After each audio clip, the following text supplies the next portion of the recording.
Hello বন্ধুরা, এখন রাত্রির 8টা, 8:30 বাজে। গুড নাইট বলাই যেতে পারে।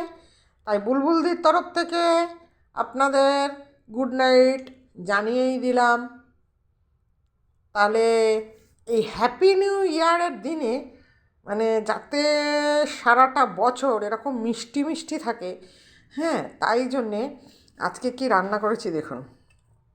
এই যে দুধ পুলি বলে, এ দেখুন দুধ পুলি।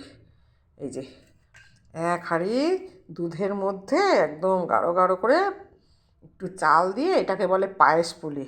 তাই শীতের দিন জমিয়ে নতুন পাটালি গুড় দিয়ে, গোবিন্দভোগ চাল দিয়ে এই যে পুলি দিয়েছি, এর মধ্যে পুলি করে দিয়েছি। এগুলোকে বলে দুধে ভেজানো পুলি। তাই বন্ধুরা, জোগাড় বান্ধবীরা এবং আরও ফেসবুক হোয়াটসঅ্যাপে যত বন্ধু বান্ধব আছেন, সবাই আজকে বুলবুলদির বাড়ি চলে আসেন। ঠিকানা যদি নাও জানেন, ঠিকানা জেনে জেনে চলে আসেন, কোনো অসুবিধা নেই, কোনো চাপ নেই। তাহলে টাটা।